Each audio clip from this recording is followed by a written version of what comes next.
Hey. That's some good trolling. There were no trolls in this. Not a single one of them called each other a cuckold. We did learn that Nilbog is goblin backwards. So. Oh! Oh my god! Well, this has as much in common with the first Troll movie as either of the Troll 3 movies do. Could be an animated sequel, I guess. I don't know. What'd you think? You know, it had its problems. Yeah. But the surprising thing was I didn't hate this. Neither did I. I agree with what you said. It would probably be better if you're high. Probably. But the good thing is, I'm very tired. So it's kind of the equivalent of being high. It's on a natural high. Yeah, because there was like points of it where I'm like, all right, like the fucking creepy cloud guy. I'm like, yeah, all right. You can't trust him. He's wearing socks with no shoes. Like he looked like he was high. Yeah, this movie's best friend, honestly, is Low Expectations. Because it was so much better than that teaser was. That teaser was awful. It is, and it's. There's good things I could say about this. Yeah. It's really well made.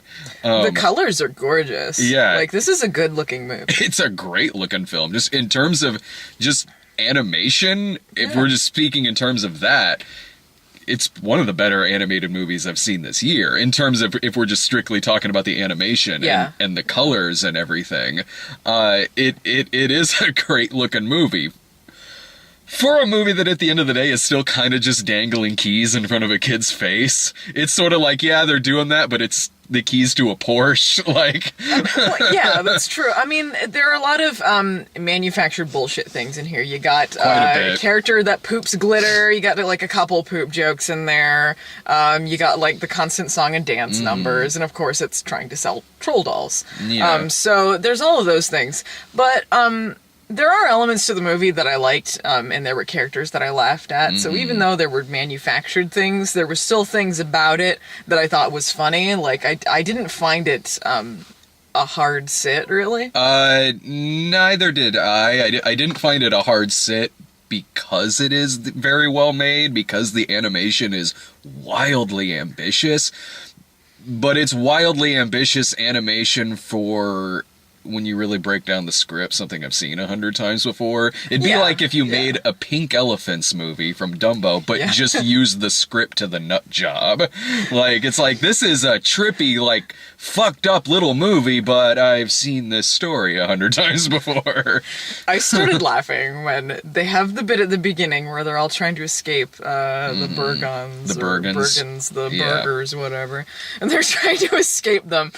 And they fake out that the king is dead. Yeah. And they have one troll with a jacked up leg. Did you notice that? Where it's like snapped in half, like, oh no, the king's gone! And I'm like, oh my god, did they just kill him? I said every troll comes out alive. Yeah, I thought they really did kill him, and like, I was starting to laugh, and I was trying to keep it down because, like, no one else is laughing, and there's kids in the audience. I was and laughing. I'm like, I don't want to be like, he's dead. There's really only a few times I laughed in this movie. That part was one of them. They had a dead clown troll as well. There was a funeral. Yeah. There was a troll funeral and a cutaway joke. Mm-hmm. And the casket gets knocked over, and apparently what trolls do when one of them dies is their death mask is a clown face. Well, I think he was a clown from a previous cutaway that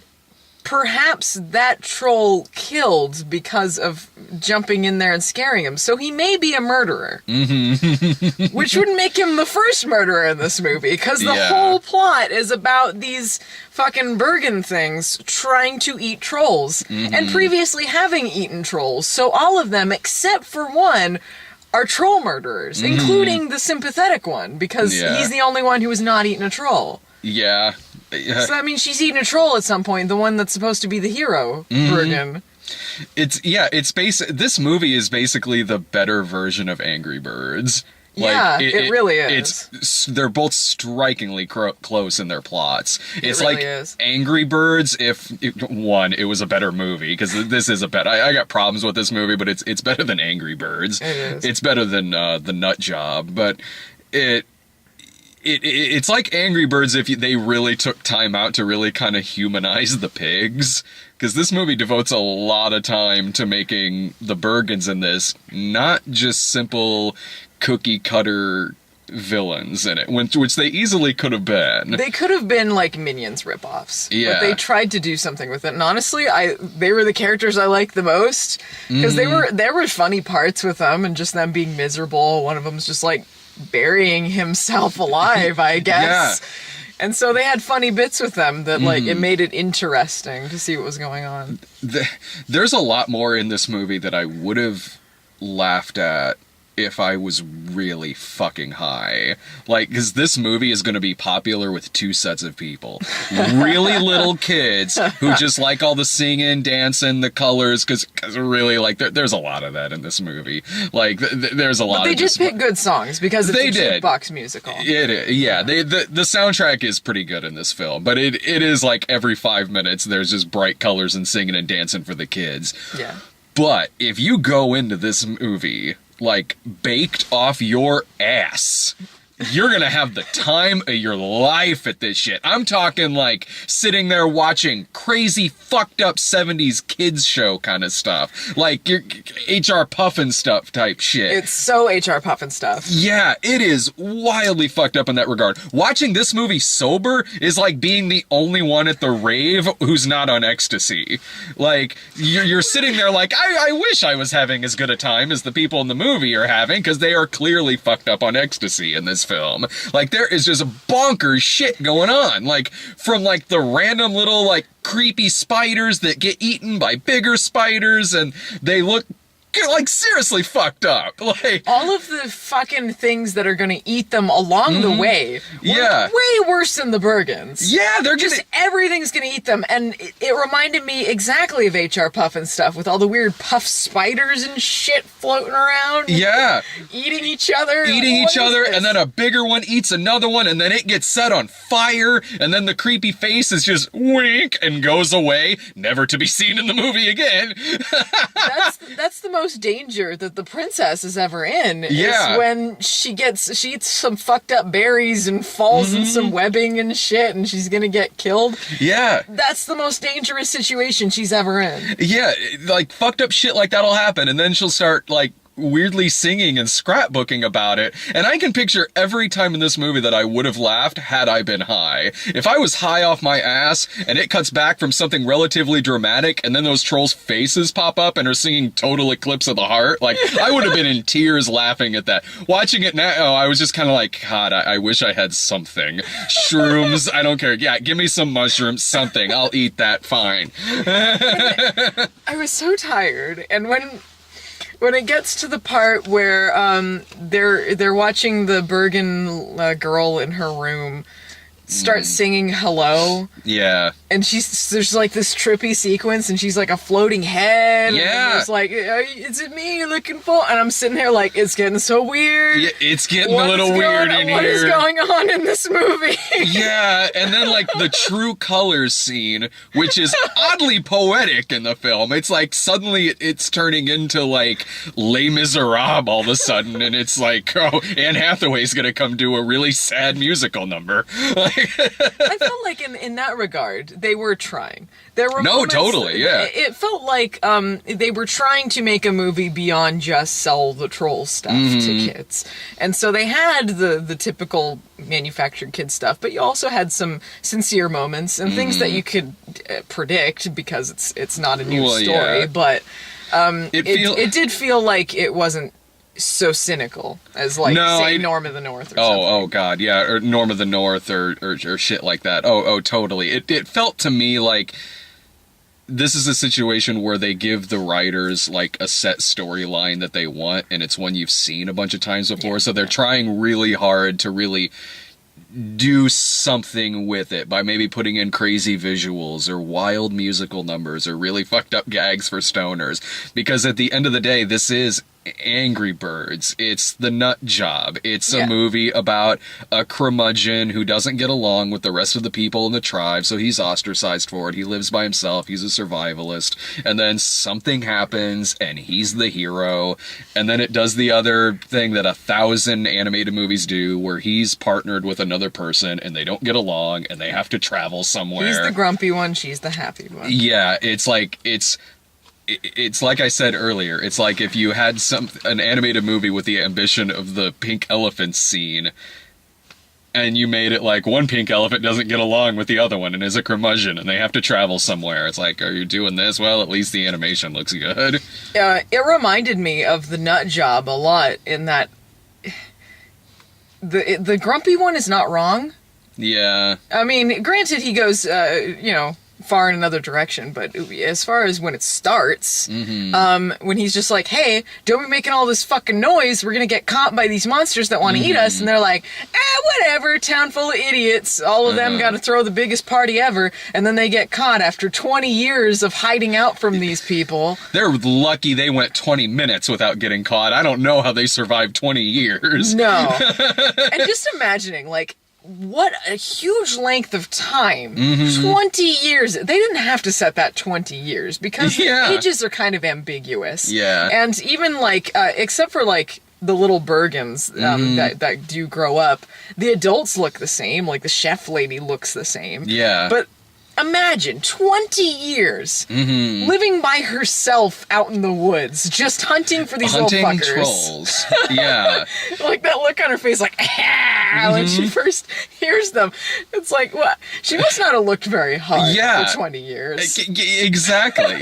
It's sort of like whenever there would be an episode, like, towards the end of, like, Lost, where it's like, oh, there's suddenly island hippies living on here. Like, what? Fuck. You didn't notice that any fucking time you've gone around this goddamn island? The island hippies and their temple? They turn the ground into rainbows. Could you not follow this trail? You're not very... she was the troll chef for Trollstis. Trollstis, where they eat the trolls once a year so that they will know happiness. That's their tradition. It's their version of Whacking Day. Yeah. And, so she was the one that was in charge of serving trolls until the trolls decided one day, hey, maybe let's not hang in this tree and get eaten. Let's go somewhere. Yeah. And they tunnel their way out. She didn't know how to hunt or how they work or anything with these trolls after how many years being like the head troll chef. Got some holes in this plot. and really, trolls, you can fit right through that cage that you're in. Yeah, they could have gotten away at any time. And I don't get, too, like, the trolls are like, or the Bergens are like, you'll never know happiness unless you eat a troll. Granted, we know this isn't true. They learn true happiness was in them all along. Yeah. But they still have, when the little king troll, when he's a kid, he wakes his dad up, and he goes like, oh, it's Trollstis, and they have this like, kind of Christmas morning where he's like, get up, it's Trollstis, and this childlike wonder. I don't know if they knew what that was, being excited for Trollstis. Maybe put 2 and 2 together here. You could figure out what... I don't know. Happiness only comes when you eat trolls and with the prospect of eating trolls. It's like the process of eating chicken McNuggets makes me happy, and so does the idea of walking to go get them. Maybe that's the logic they're using here. Because clearly McNuggets are the only thing that make me happy.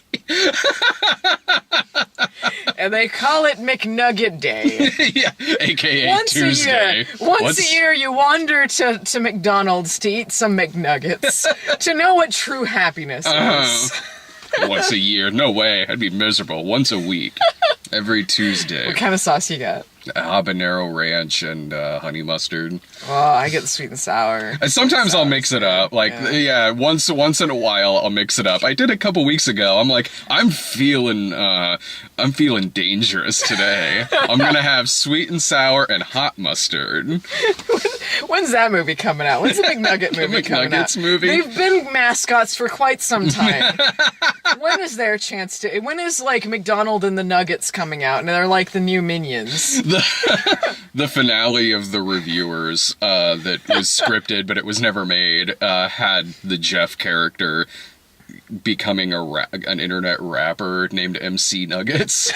He was singing about his love is sweet and sour or something. Like, I can't remember. It was sweet. That seems like something that would also be good if you're high. Yeah, probably wrote it while high. I like with this though, like in terms of what was his name? Brace, the Justin Timberlake character. Branch.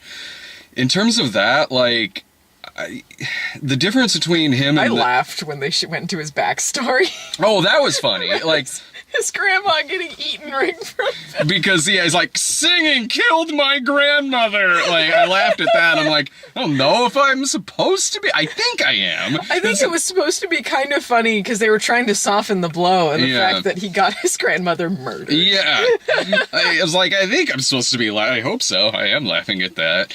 But I really couldn't get behind that character because the whole time I kept thinking Justin Timberlake is wildly miscast in this role.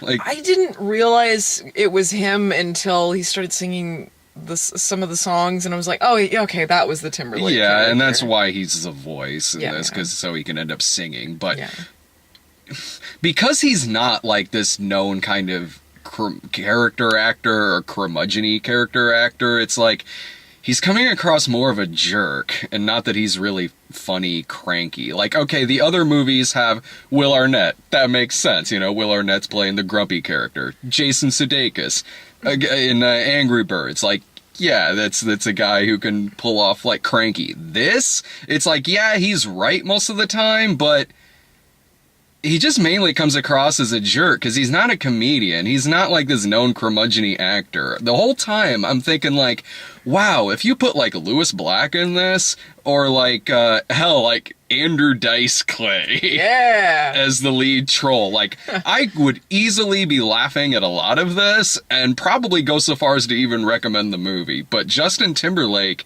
the whole time I kept thinking like, this isn't the kind of role he should be doing. He's only here just so he can be on the soundtrack. Yeah, no, I agree. It would have been funnier with a different, like a more curmudgeonly actor, I think. Like, some parts of his I laughed at. Like when she starts singing the song with the ukulele and then he's like, may I? Throws it in the flames. Some of it was kind of funny, but I agree, like, it would have punched harder if it had a different voice actor. I didn't think about him that much, so I never really stopped to think, oh, he's miscast. But now that you pointed out, I mean, yeah, they could have done a better job with that. And maybe I am thinking so much about him being miscast because I've seen this character in countless movies before. So it's like, I've seen this character even in bad movies. I've seen this kind of character work. Like, Will Arnett works in that kind of character, as stupid as the nut job is. Jason Sudeikis in Angry Birds. Like, okay, that's fine, even though it's not much of a movie. This, I'm like, wow, could we have put Justin Timberlake in one of those other two movies and put Will Arnett here? Yeah, if Will Arnett was doing Branch, I think that would have worked a little better. Put Liam Neeson in there. Liam Neeson as Raccoon. Yeah. Jason Statham as Branch. Man, that would have been amazing. Steven Seagal is Branch. That you know what? I can picture that working more than Justin Timberlake. Okay, I'm just thinking about this now. This isn't relating to the topic at hand, but the movie. Did they murder the chef and the troll that sold them out? Last we saw, they were on a flaming barrel or of some sort, or wheel, like a grill or something, flying away on fire. Are they dead? Yeah, what did happen to them at the end of it? I think they died in flames. Probably. Like, everyone's singing this happy song. This is like the happiness was in you all along. We're gonna get along. Dance. Even though you murdered our friends and family in the past.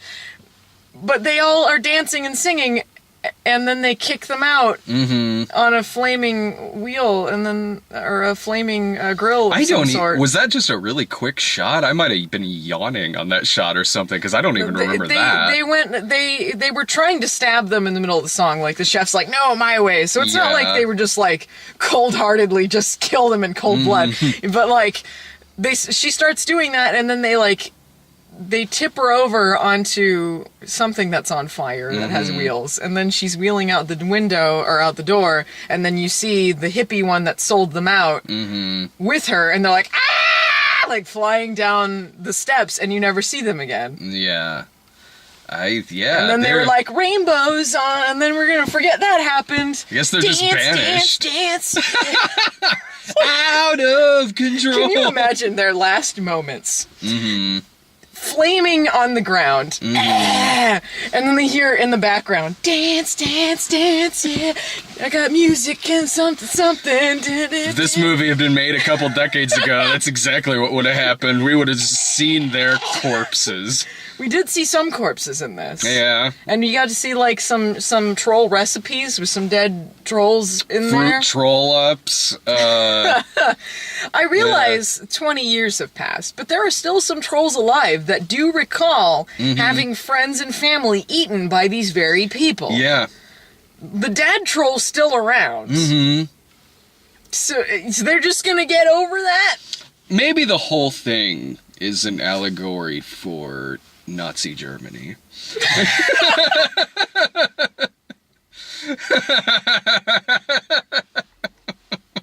I mean, it is Oscar season. This could be like Oscar bait, you know?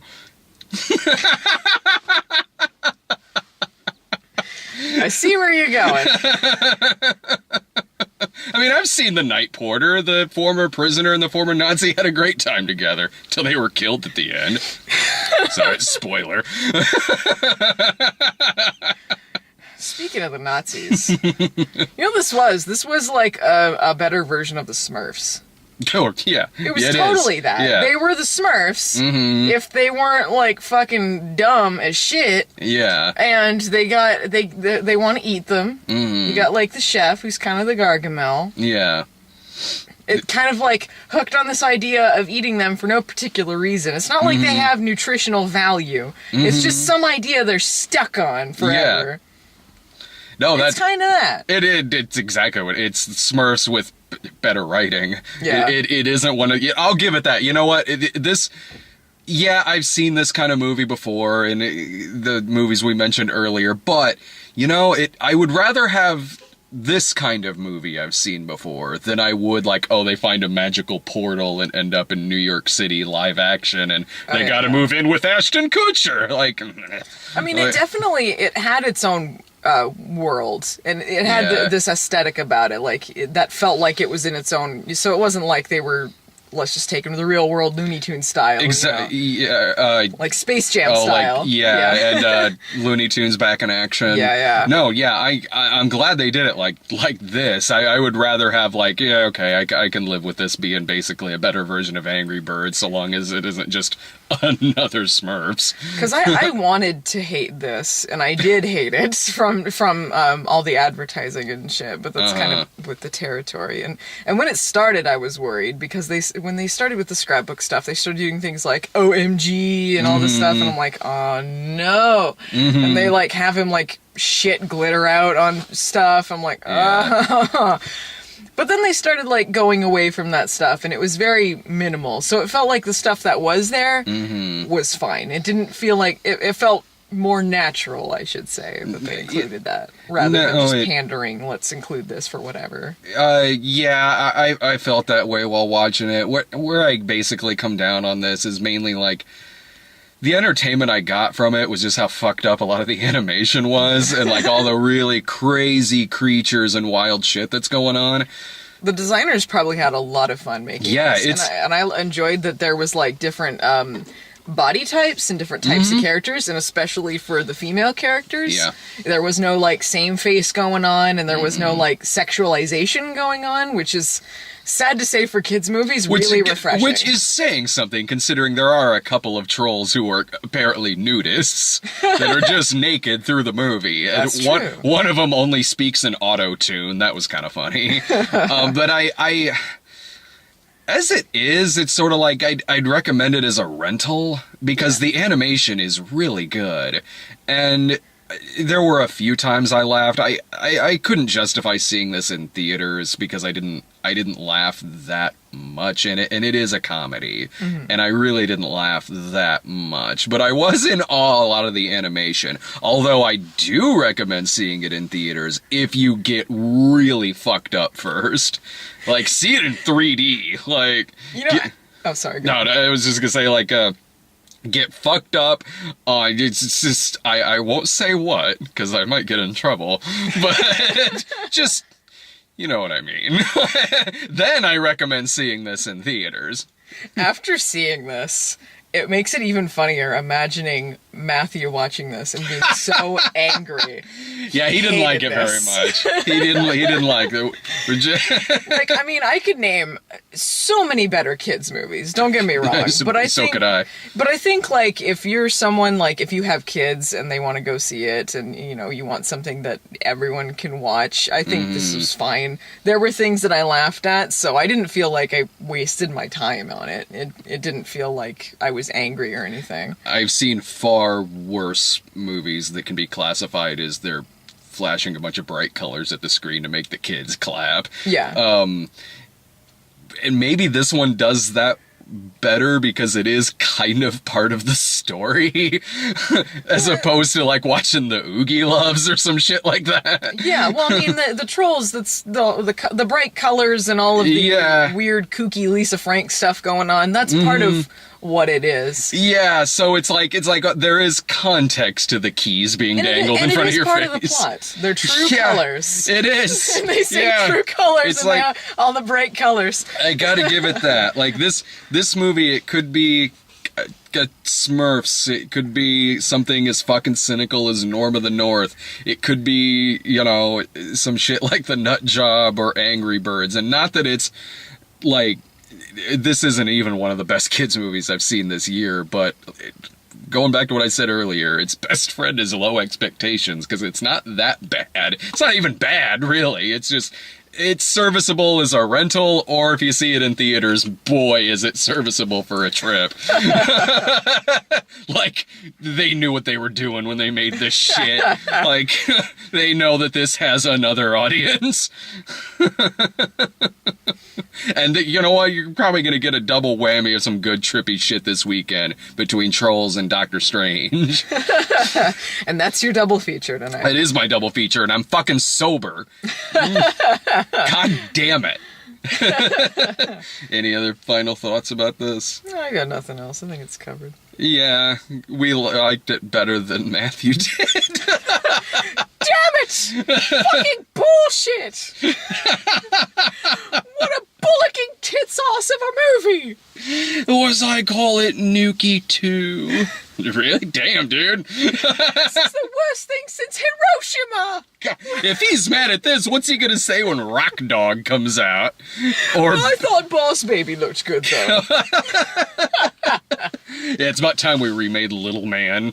The Bugs Bunny cartoon with the adult baby. God, Boss Baby looks like shit. It was just that Roger Rabbit character, the baby Huey, or what was his name? Not Baby Huey. Herman. Herman, yeah, Baby Herman. It was just that. Oh, even going back before that, there was a Bugs Bunny cartoon that's the same thing, where it's a baby, but he's an adult, and it's boy, man, yeah. Watch yourself the trailer for Boss Baby. Yeah, that's a thing that's happening. If you want to look at something that makes you sad, like you thought Trolls would be, Boss Baby trailer. Boss Baby trailer.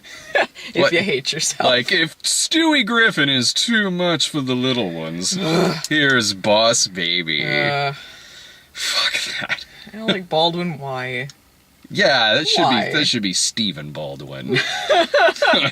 He's too good of a Baldwin for this. No, he'll just be in the religious version.